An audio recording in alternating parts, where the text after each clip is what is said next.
Nakokite kobomae, nakokite kofanya kinyo, nakokite nazanga malubae, nakokite nakanga. 2 et nous lisons un seul verset, le verset 4. Maintenant, fortifie-toi, Zorobabel, dit l'Éternel. Fortifie-toi, Josué, fils de Tchodadak, souverain sacrificateur. Fortifie-toi, peuple entier du pays, dit l'Éternel, et travaillez, car je suis avec vous, dit l'Éternel des armées. Amen.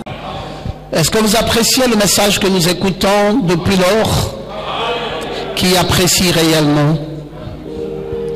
Oui, merci, merci les amis.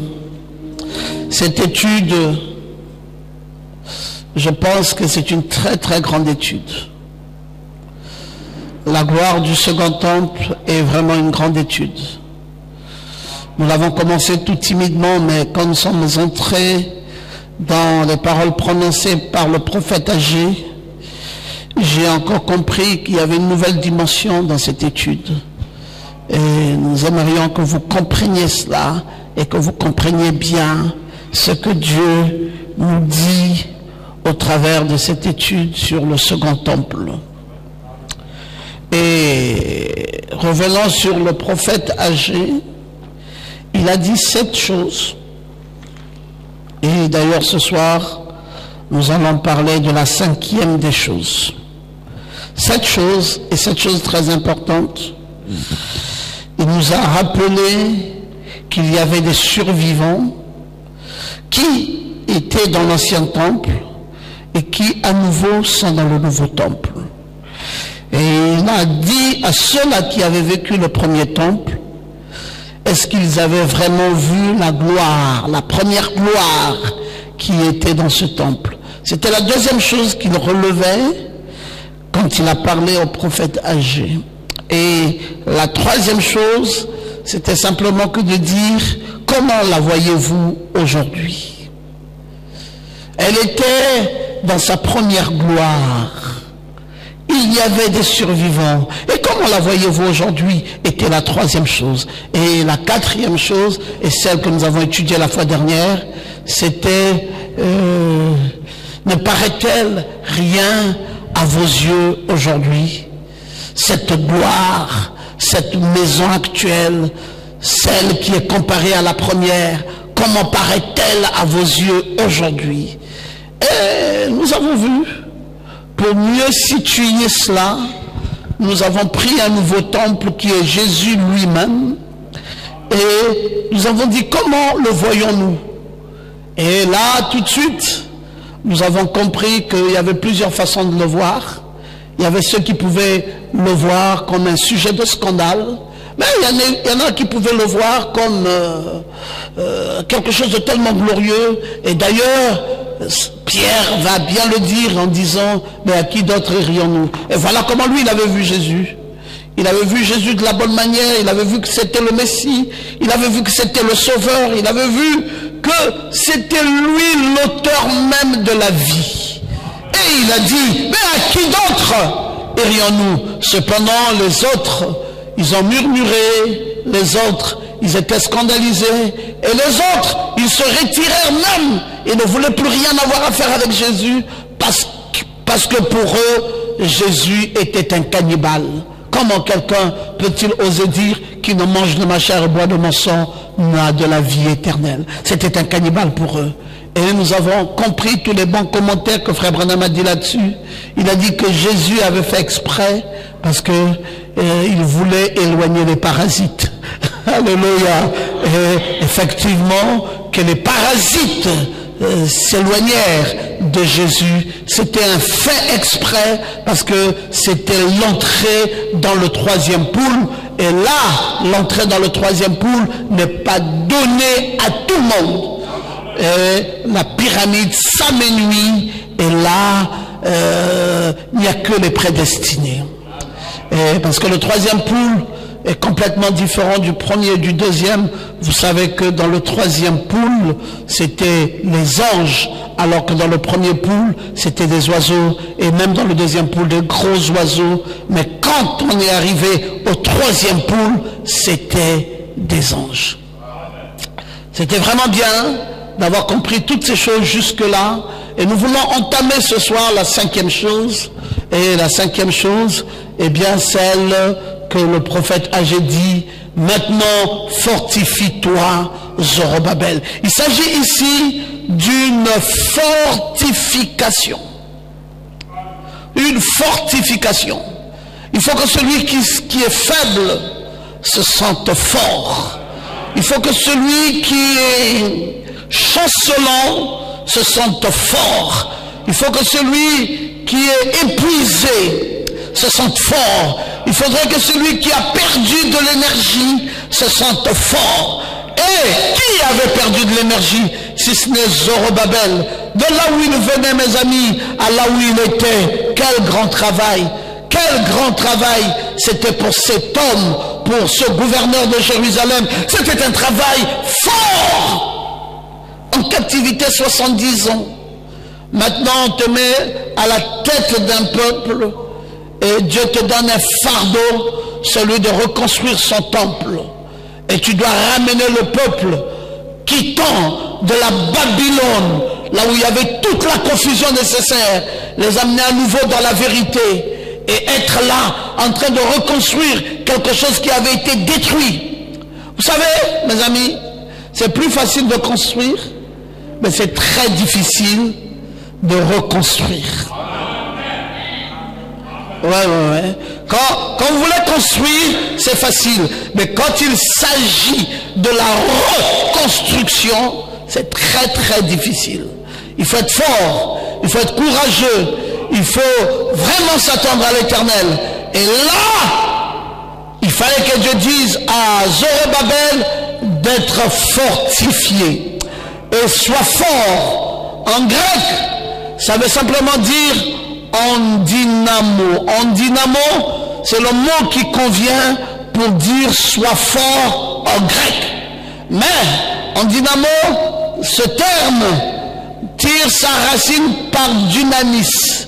Dynamis, dans la signification, est l'autorité divine, la conscience divine, la capacité divine. Si tu es faible, aie donc de la capacité divine, et donc de l'autorité divine, et donc de la force divine, et donc la conscience divine. Parce qu'il n'y a que Dieu qui peut rendre fort le faible. Dites encore amen, très bien. Il n'y a que Dieu. Quand tu es affaibli, il n'y a que Dieu qui peut te relever. Quand tu as les membres brisés, il n'y a que Dieu qui peut te reconstituer. Alors, le terme sois fort et de l'autorité, relève-toi et de la conscience divine et de la capacité divine. En dynamo ou dynamis, voilà ce que Dieu disait à Zorobabel. D'ailleurs, qui ne s'est pas limité qu'à Zorobabel, voilà ce qu'il a aussi dit à Josué le sacrificateur, et voilà ce qu'il a aussi ajouté au peuple de Dieu. Tous le temps qu'ils étaient avaient besoin de cette force, avait besoin de cette capacité divine, avait besoin de cette conscience divine pour pouvoir tenir et tenir ferme. Alors, quand nous continuons cette étude, peut-être que c'était pas lui. Nous voyons donc ce que Dieu va raconter dans l'histoire de William Branham, parlant de quelqu'un qui a perdu ses forces, parlant de quelqu'un qui est affaibli, parlant de quelqu'un qui a besoin d'être fortifié. C'était la même chose, mes amis. William Branham est parti de l'Est pour l'Ouest, nous le savons tous. Il est donc arrivé à l'Ouest. Quelle belle aventure sous les injonctions de l'Éternel lui-même qui avait dit, tu dois aller à l'est, à l'ouest. Frère Branham est allé à l'ouest. C'était bien. Mais comment s'est-il retrouvé à l'ouest? Voilà toute la question. Frère Branham s'est retrouvé à l'ouest affaibli. Affaibli par le fait qu'il avait laissé tous ses amis à l'est. Affaibli par le fait qu'il avait laissé sa maison à l'est. Affaibli par le fait qu'il avait laissé son église à l'est. Affaibli par le fait qu'il avait laissé tout ce dont il était habitué à l'est. Et il faut aller recommencer une nouvelle vie à l'ouest. Quelquefois, Dieu, quand il veut nous emmener au questionnement, il nous pousse à des choses très compliquées. Parfois même à des choses auxquelles on ne peut pas savoir l'issue et où. Il habite à l'est. À l'est, il a une église. À l'est, Nathanaël, frère Branham, a une maison. À l'est, frère Branham a des amis. À l'est, il est habitué, il connaît la ville, il connaît tout, c'est chez lui, il est l'homme de Kentucky, il est né dans le Kentucky, il connaît tout, il a vécu là, il est familier à tout. Dieu lui dit, va à l'ouest. Et c'est un ordre. Dieu a parlé en février 1958 que frère Branham doit aller à l'ouest. Et il va donc se retrouver à l'ouest, là où il n'a pas de maison, pas d'église, pas d'amis, à peine s'il pouvait avoir un ou deux amis, pas accommodé à la ville, tout lui semblait nouveau, et bien plus grave que cela, dans une ville où les gens sont hostiles à la parole de Dieu. Et il va se poser des questions. Mais Dieu, pourquoi tu m'amènes ici? Pourquoi tu m'amènes à l'ouest? Finalement, c'est quoi ici? Pourquoi je dois me retrouver ici dans un désert? Qu'est-ce que tu veux m'enseigner? Qu'est-ce que tu veux m'apprendre? Est-ce que tu veux que je sois un solitaire?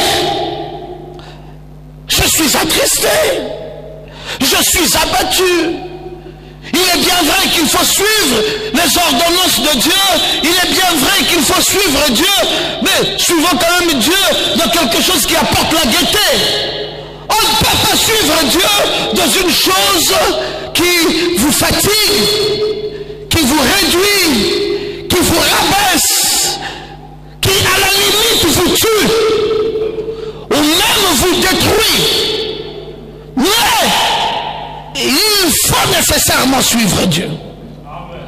Il faut faire ce que Dieu vous demande, même quand ça va à l'encontre de ce que vous voulez. Et frère Branham, un bon croyant, a obéi, a tout simplement obéi à ce que Dieu lui avait dit, et il se retrouve à l'ouest. Il se posait cette question: pourquoi le Seigneur m'a-t-il envoyé à l'ouest? Et il s'est remémoré la vision récente des anges qui étaient venus le joindre en forme de pyramide.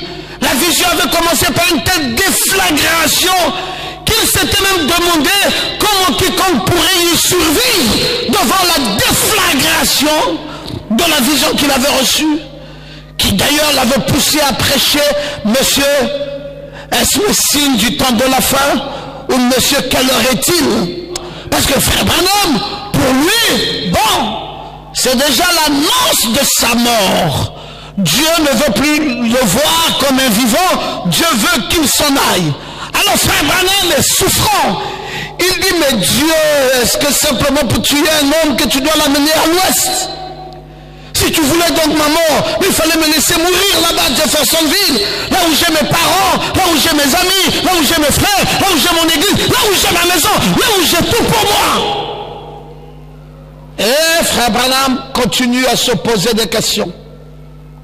Il dit, mais dans cette vision, j'ai quand même entendu la voix de Joseph qui m'appelait. Et il dit, mais qu'est-ce que ça veut dire? Le Seigneur ne lui répondait toujours pas. Si le Seigneur compte me ramener à la maison bientôt, il lui faut prévoir comment l'Église prendrait soin de ma famille, si c'est donc la fin de ma vie. Mais Seigneur, dis-le-moi clairement pour que je commence à dire à mes associés, bon, regardez comment vous allez vous occuper de ma famille quand je ne serai plus là. Voilà comment vous prendrez soin de mes enfants. J'ai de petits enfants là, j'en ai de 16 ans, j'en ai de 11 ans, j'en ai même de 7 ans. Alors, prenez soin, voilà, je vais vous donner des instructions concernant ma famille. Il dit, mais qu'est-ce que ça veut dire tout ça? Qu'est-ce que ça veut dire? Billy Paul a 28 ans, c'est vrai. Lui au moins pourra subvenir à ses besoins. Mais le reste de la famille, les enfants qui sont là, qui va s'occuper d'eux? Seigneur, si tu dois me prendre. Et c'est là, alors qu'il était très abattu. Parce que cet ordre d'aller à l'ouest, oh, c'est nous qui tirons le plaisir de cela aujourd'hui, mais derrière ça, il y avait toute la difficulté d'adaptation, il y avait toute la souffrance de se retrouver un inconnu dans une ville où quelqu'un doit recommencer une vie de déjà bâti. Et puis, Dieu lui dit par une petite voix douce et tranquille, retire-toi un peu de là où tu es, va vers la montagne, je te dirai le pourquoi. Et puis, frère Branham, après avoir entendu la voix de Dieu, s'est rendu au Sabino Canyon. Et quand ils seront au Sabino Canyon, c'est là que frère Branham va s'agenouiller devant l'Ocotillo. Dis avec moi l'Ocotillo. Oui, oui, l'Ocotillo est une plante, mais une plante merveilleuse. C'est avec cette plante qu'on a tissé la croix d'épines qui avait été posée sur la tête de Jésus. C'était l'Ocotillo. L'Ocotillo est de la même famille que les cactus. C'est de la même famille que les cactus. Et frère Branham s'est approché de l'Ocotillo, qui est de la même famille que le cactus. C'était un cactus grimpant. Avec ça, c'était dans un buisson. Et là, il y avait des tiges verticales émergeant d'un point central au sol. Ces branches sont recouvertes de feuilles. Et chacune de ces branches, de ces feuilles, a une épine de 2,5 cm. L'Ocotillo, comme je viens de vous le dire, c'est de la même famille que la plante épineuse qui pousse en Israël et dont le soldat romain avait tressé les tiges pour en faire une couronne d'épines pour notre Seigneur Jésus-Christ lors de sa crucifixion. L'Ocotillo, c'est cette plante-là. Et frère Branham a retrouvé ce cactus grimpant, et il s'est agenouillé devant ce cactus grimpant. Et il a dit, mais Seigneur, donne-moi maintenant cette fois-ci une vraie réponse. Tu me dis cette fois-ci, pourquoi est-ce que tu m'as emmené ici à l'ouest? Je suis choqué. Je pensais qu'en arrivant, je trouverais des gens que tu aurais prédisposés à m'accueillir et que tu ferais, je ne sais pas, un miracle, quelque chose de tellement glorieux qui attirerait mon attention et qui me rendrait heureux. Mais depuis quelques jours, je suis là, je tourne en rond, je me rends compte que tu m'as plutôt privé de tout en m'emmenant dans un désert. Qu'ai-je fait pour que j'en arrive là? Qu'ai-je fait pour que tu me prives de mon bonheur, de ma joie, de ma tranquillité, de tout ce que j'ai affectionné, pour que tu m'amènes jusque là, Seigneur? Je ne comprends rien du tout. Le Seigneur dit à son serviteur, bientôt tu vas comprendre.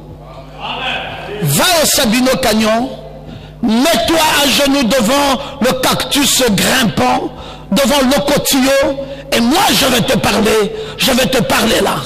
Et frère Branham s'est donc retrouvé devant l'Ocotillo, et frère Branham a levé les mains au-dessus de sa tête, et il a prié à haute voix. Il a dit, oh Seigneur, que signifie cette explosion dans la dernière vision que tu m'as donnée? Annonce-t-elle ma mort? Ce n'est pas que j'ai peur de mourir, Seigneur, mais j'aurais besoin de le savoir afin de faire des préparatifs pour ma famille. Si tu veux me ramener à la maison sous peu, fais-le juste ici sur cette montagne afin qu'il ne trouve jamais mon corps. Tu pourras peut-être faire en sorte qu'un de ces jours, Joseph trouve la Bible que j'aurais déposée ici. Donc frère Branham, dans sa prière était claire, il était abattu et il savait que Dieu voulait en finir avec lui et que c'était sa mort. Il a dit, j'ai déjà déposé la Bible ici, maintenant prends-moi, mais fais-moi disparaître. Et mon fils Joseph viendrait par ici, cherchant son père, et trouverait une Bible à la traîne. Et puis il comprendra que c'était la Bible laissée par son père, parce que toi Seigneur, tu as décidé de m'emmener à l'ouest pour me tuer. Pourquoi Dieu peut-il laisser ses serviteurs être abattus à ce point? Non, je voulais te dire, et je voulais que tu saches, que si tu veux servir Dieu, tu auras ce qu'on appelle les hauts, et tu auras ce qu'on appelle les bas. Non, je ne t'ai pas entendu dire amen. Je ne t'ai pas entendu dire amen. Si tu veux servir Dieu, tu auras ce que l'on appelle les hauts et tu auras aussi ce que l'on appelle les bas. C'est ça, servir Dieu. Mais on aime quand c'est les hauts. Ouh, la colonne de feu est venue, gloire à Jésus. Ouh, Dieu m'a fait marcher sous les traces de ses pas. Gloire à Dieu. Il vient de pourvoir une voiture. Alléluia. Dieu vient de créer un miracle. Un grand travail est atterri. Alléluia. Dieu vient de me donner beaucoup d'argent avec lesquels j'ai pu m'acheter une belle maison. Alléluia. Ben oui. Le même Dieu qui fait ça t'amène aussi dans un désert. Ah. Est-ce que tu peux toujours l'aimer? Est-ce que tu peux toujours l'aimer de la même manière? Hein? Quand c'est bien, tu dis gloire à Jésus. Quand c'est mal, tu dis gloire à Jésus. Zorobabel, l'homme qui disperse la confusion. J'ai pu m'imaginer quand il partait de la Babylone, mais c'était la tête haute, le torse bombé. Il a dit, nous voici enfin, sortons de la confusion. Maintenant nous repartons dans notre patrie. Savait-il ce qu'il attendait devant? Savait-il la difficulté qu'il aurait de rebâtir tout un temple? Savait-il la charge qui reposerait sur ses épaules? Le poids du travail? Avait-il remarqué, avait-il su à l'avance quel devrait être le poids du travail? Quand il arriva là, Dieu lui dit, fortifie-toi. Fortifie-toi, Zorobabel. Dieu ne s'est pas arrêté là. Il dit, même toi, Josué, sacrificateur, fortifie-toi, sacrificateur. Il dit, non, écoutez, peuple de Dieu, ne pensez pas que vous serez du reste. Vous aussi, fortifiez-vous, peuple de Dieu. Dit l'Éternel des armées. Quand Dieu est sur le point de faire quelque chose de costaud, il interpelle la conscience de ses enfants. Quand Dieu est sur le point de t'amener à des sommets de gloire, il interpelle ta conscience divine. Quand Dieu est sur le point de te donner une lourde responsabilité, ou de te donner une grandeur, ou de te donner une force, il interpelle la capacité divine. J'aimerais que tu puisses dire amen et que tu le dises très bien. Il va faire appel à ta conscience divine, à ta capacité divine, à ton autorité divine. Il te dira, sois fort. Il a dit à Josué, avant la traversée du Jourdain, il a dit à Moïse maintes fois, il a dit à Timothée maintes fois par la bouche de Saint Paul, il a même dit à Paul lui-même maintes fois. Que veut faire Dieu? Quand Dieu veut t'amener à des sommets prophétiques, à des sommets de gloire, à des sommets d'élévation, à des sommets de bénédiction, il va interpeller ta conscience divine. Comment interpelle-t-il une conscience divine? Mais il te dira clairement, sois fort. Et il faut que tu sois fort, que tu te prépares conséquemment, que tu sois fort, parce que tu es sur le point de traverser une épreuve qui va t'emmener vers quelque chose de très glorieux. Mais avant que tu ne traverses ces périodes éprouvantes, Dieu te demandera d'être fort. Et il a dit à Zorobabel, et maintenant c'était le tour de William Branham. Oh, nous sommes maintenant dans la voie de ce second temple. Oui, William Branham est sur la route pour voir les merveilles de ce second temple. Mais avant qu'il n'en arrive là, Dieu lui dit, sois fort. Amen. Il dit, Seigneur, je ne comprends pas, est-ce ma mort? Pourquoi ça? Pourquoi ça peut m'arriver de la sorte? Pourquoi je peux tout laisser tomber? Pourquoi je peux me retrouver dans un gouffre comme celui-ci, dépourvu de tout, n'ayant plus rien? Où sont mes amis? Où est la joie que j'avais à Jeffersonville? Mes magasins que j'ai fréquentés depuis ma jeune enfance, tout ce que j'ai pu affectionner. Mais qu'est-ce qui m'emmène ici, dans un pays, dans une ville désertique? Soit-il un appel de Dieu? Mais Dieu, réponds-moi. Et avant que je ne vienne, il faut que je reçoive une vision d'une explosion gigantesque. Un déchirement complet. La seule chose qui me fait encore dire que c'était pas maman, parce que j'ai dû entendre la voix de mon fils Joseph. Mais Seigneur, jusque-là, même jusque-là, je ne suis pas convaincu. Maintenant, avant que je ne meure devant les hommes, je suis à la montagne. Là, la montagne, prends ma vie maintenant, je n'en veux plus, retire-moi, et je laisserai la Bible. Mon fils trouvera cette Bible. Un prophète désemparé. Un prophète dans le grand test d'épreuve. Un prophète souffrant, un prophète pleurant, un prophète dans le désarroi. Pendant qu'il priait comme ça, soudainement, il sentit un objet solide toucher sa main droite. Instinctivement, cette chose forte toucha ses doigts, s'enroulait autour de l'objet. Et il jeta un coup d'œil pour voir ce que pouvait bien être cette chose qui est descendue dans sa main droite. Je fut bien étonné de voir qu'il tenait fermement une épée à double tranchant. Le même Dieu qui a créé un bélier pour Abraham, le même Dieu qui a créé des écureuils en Indiana, au Kentucky, c'était le même Dieu qui venait de créer une épée à double tranchant déposant dans les mains de son prophète. Alléluia! C'était une vraie épée et dans sa main, il était stupéfait et il a dit, mais qu'est-ce que ça peut signifier ça? Pendant que je suis désemparé, c'est une épée qui tombe dans ma main droite. C'est encore quoi ça? Et toujours au sommet de la montagne, Branham entendit une voix gronder, disant, c'est l'épée du roi. Il dit, jusque-là, Seigneur, je ne suis pas satisfait. L'épée du roi. Pourquoi me montrer une épée du roi? Demanda-t-il avec incertitude. Et la voix continua à dire, ce n'est pas une épée de roi.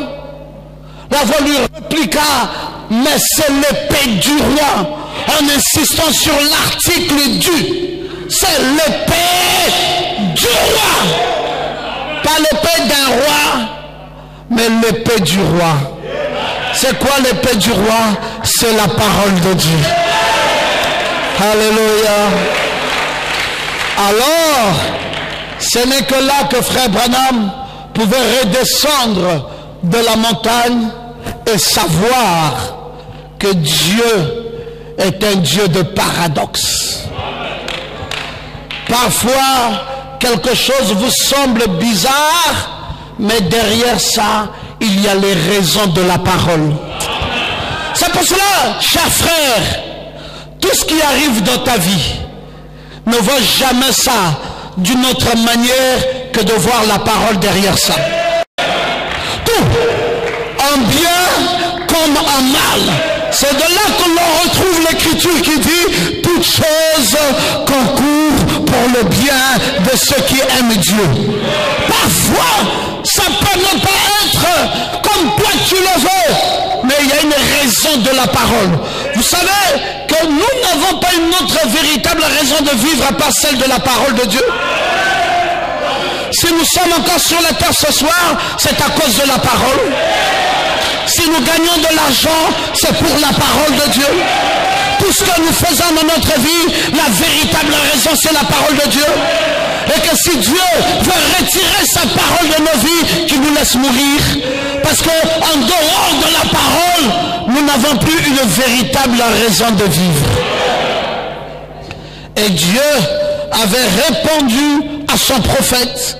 Dieu avait montré clairement à son prophète que c'était la parole de Dieu.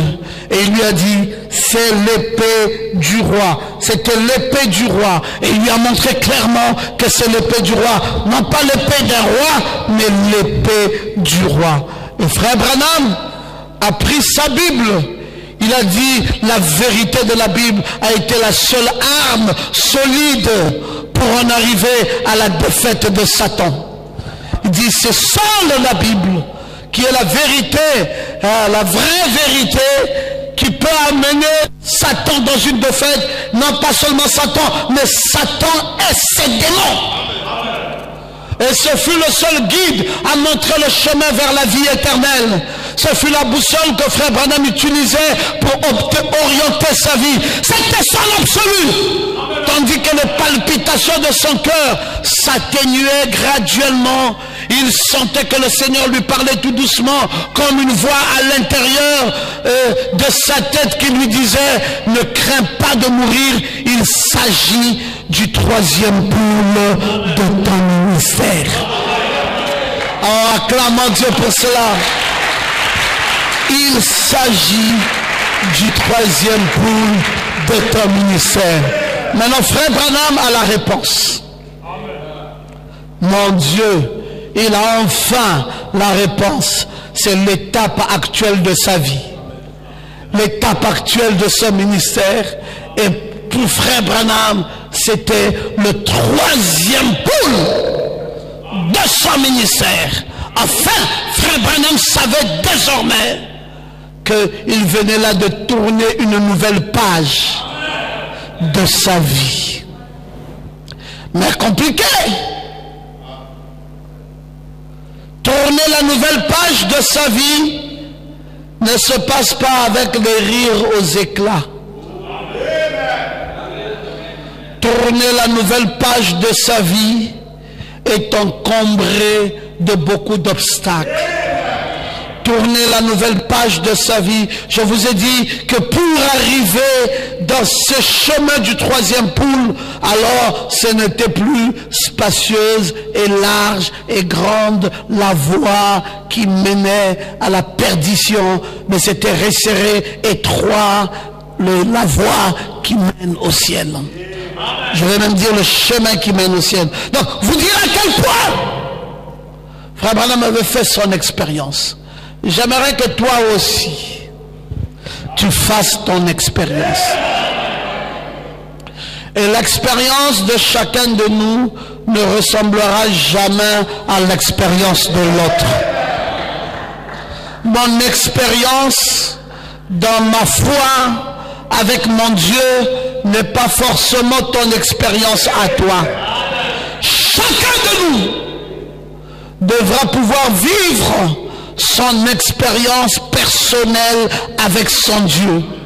Chacun de nous sera dirigé de la façon dont Dieu voudra le diriger. Et ça ne sera jamais pareil. Ton expérience ne sera pas mon expérience. Et frère Branham étant fortifié, regagna sa voiture, dévala le sentier à la course, poussant des cris de joie, faisant des échos entre les parois au reflet du doré du canyon. Et il était maintenant satisfait que la vision des anges n'annonçait pas sa mort. Du moins pas pour l'instant. Dieu avait encore quelque chose à faire avec lui avant de le rappeler. Et frère Branham est redescendu de la montagne en disant Alléluia, gloire à Dieu. Mais mes amis, il est monté à la montagne en pleurant, en gémissant, en souffrant. Mais il est redescendu de la montagne avec des cris de joie. Parce que c'était sa délivrance, c'était sa libération.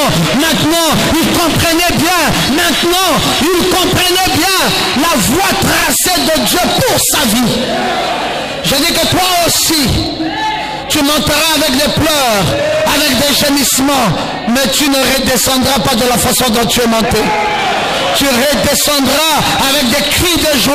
Frère Branham est redescendu avec des cris de joie, des alléluia, parce que c'était quoi? C'était la nouvelle voie pour sa vie.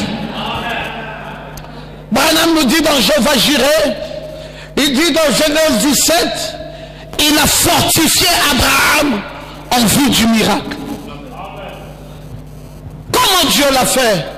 Il dit c'est ce qu'il fait maintenant. Il fortifie l'église pour le miracle. Il lui est apparu dans Genèse 17 sous le nom de El Shaddai. Et frère Branham dit El Shaddai signifie, là il est dit le Dieu tout-puissant. Le mot hébreu c'est El Shaddai, celui qui est fort. Shad signifie le saint. Shaddai signifie celui qui porte des saints. Et El Shaddai c'est celui qui est fort. Ah, dites un peu amen. Le Dieu tout-puissant. Il s'est révélé à Abraham de cette façon. Quand Abraham était épuisé, c'est pour cela que frère Branham dit dans Genèse 17, il a fortifié Abraham. Dieu te fortifiera. Dieu ne te laissera pas toujours faible. Dieu ne te laissera pas toujours dans le tracas. Dieu ne te laissera pas toujours dans les pleurs. Il y a une saison pour toutes choses. Il y a la saison du tracas, il y a la saison de lamentation, il y a la saison des pleurs, mais il y a aussi la saison de la fortification. Il y a aussi la saison du relèvement. Il y a aussi la saison des encouragements. Alléluia! Abraham était fortifié alors qu'il avait 100 ans, 99 ans. Dieu lui est apparu et il a dit, eh bien Abraham, j'ai fait une alliance inconditionnelle. Quand tu t'es séparé, je t'ai béni, je t'ai montré ce qu'il fallait faire. Maintenant tu as 100 ans, ta femme en a 90, eh bien je vais te révéler, voici mon nom pour toi. Je suis le Dieu qui porte des saints. Oh là là, des saints. Il était blessé pour nos péchés et par ses meurtrissures, nous avons été guéris. Dieu aussi te prendra comme son bébé.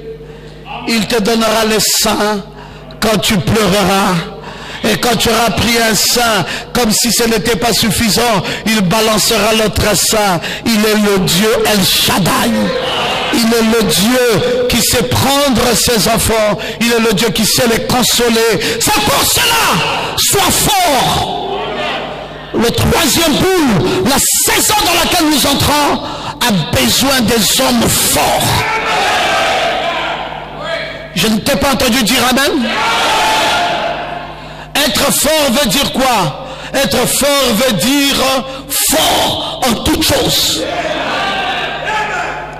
Oh, qu'est-ce qu'il pense de moi? Sois fort. Quand Dieu te demande d'être fort, ça veut dire que tu bouges tes oreilles quant à la façon dont les gens parlent de toi, quant à la façon dont les gens pensent de toi, quant à la façon dont les gens s'occupent de toi, quant à la façon dont les gens te traitent, quant à la façon dont les gens estiment ta vie. Tu bouges tes oreilles et tu es fort. La marche chrétienne n'est pas pour les faibles. La marche chrétienne, c'est pour les forts. Si tu n'es pas fort, tu ne feras rien dans cette marche. Il arrivera des moments où tu perdras même tous les amis. Sois fort. Il arrivera des moments où tu seras parfois même accusé des choses que tu n'as pas faites. Sois fort. Il y aura des moments où tu seras ébranlé quant à ta foi. Sois fort. Il y a des moments où tu ne sauras plus faire autre chose, envie de te suicider. Sois fort. Il y a des moments où tu seras privé de tout, même de l'argent. Sois fort. Il y a des moments où tu perdras même ton emploi. Sois fort. Il y a des moments où même la maladie viendra brutalement dans ta vie, sans aucune explication. Sois fort. La vie chrétienne, c'est d'être fort à chaque fois. Pour expliquer au prophète âgé que le second homme sera glorieux, Dieu l'a fait passer par plusieurs langages. D'abord, lui rappelant qu'il y aura des survivants, ensuite lui rappelant la gloire de la première maison, ensuite lui rappelant comment vous la voyez aujourd'hui, ensuite lui rappelant telle qu'elle est, c'est comme ça que vous pouvez remarquer, ensuite lui rappelant sois fort, ensuite lui rappelant jusqu'à ce qu'il va terminer en disant la gloire du second homme est plus glorieuse que celle de la première. Ça veut dire quoi, mes frères? Ça veut dire que pour arriver jusqu'à la gloire de ce second temple, tu dois savoir que tu seras éprouvé. Ça va pas être facile. Comme j'aime bien le dire, ça n'a jamais été facile. Et moi, je suis l'une des personnes qui croient que c'est valable pour tout dans la vie. Tu veux te marier, ça ne sera pas facile. Garder la même femme que tu as mariée n'est pas facile. Oh, dites un peu amen. Marier un homme, c'est difficile. Garder le même homme avec qui tu es marié, c'est difficile. Embrasser Christ, oh, tout le monde pense que c'est facile. Frère, s'il y a une chose qui est très difficile, c'est être chrétien.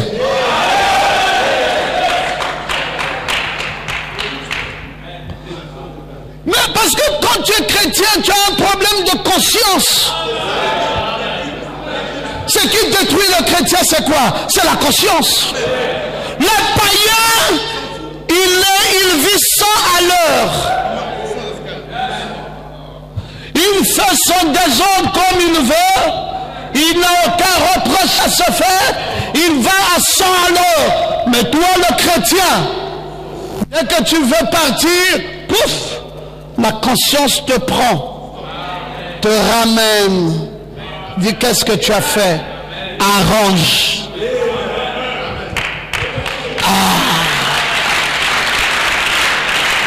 Ça n'est pas facile. C'est pour cela il faut être fort. Tu dis je veux un enfant, c'est bien, prends-la, tu verras, elle va te dire sois fort. Tout le monde dort, l'enfant pleure toute la nuit.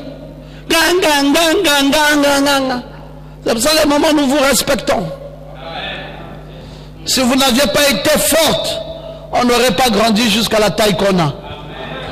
Les papas, nous vous respectons. Si vous n'avez pas été fort, on ne devrait pas faire l'école qu'on a pu faire et grandir comme on a pu grandir. Parce que nous ne savions pas toujours ce qui nous est arrivé quand nous étions petits. Il y a eu des accidents de tout genre. Les parents ont géré. Ils ont dû débourser énormément d'argent pour nous aider à grandir. Ils étaient quoi? Forts. Bon, alors qu'est-ce qui est facile? Vous dites non, peut-être devenir pasteur est facile. Hein? Pasteur, voilà une des choses les plus difficiles sur la terre. Difficile être un pasteur. Tu sais, qu'est-ce qu'on appelle le pasteur? Le bœuf de l'attelage. C'est-à-dire, tout retombe sur toi. Et tu dois porter ce poids-là. Ah, mais mes frères, et tu n'as pas d'excuse. La seule chose, c'est que Dieu te donne les brebis et toi, tu les amènes au ciel. Et tu te débrouilles. Et tu répondras pour chacun d'entre eux. Et personne d'entre eux n'a le droit d'être perdu. Lisez Frère Branham dans le discernement de l'esprit. Il dit, votre pasteur répondra pour vous. Bon frère, quand même. Non, toi tu réponds pour toi-même, papa. Tu réponds pour toi-même. Mais moi, je réponds pour toi, je réponds pour toi, Prime Bernard, je réponds pour toi, Élie, je réponds pour toi, Ange, je réponds.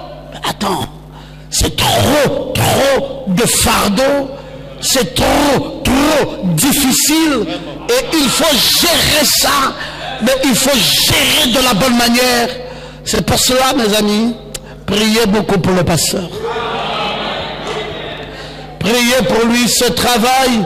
Les païens ne savent pas, ils nous insultent à longueur de journée. C'est pas bien grave, mais le travail de pasteur, c'est un travail difficile.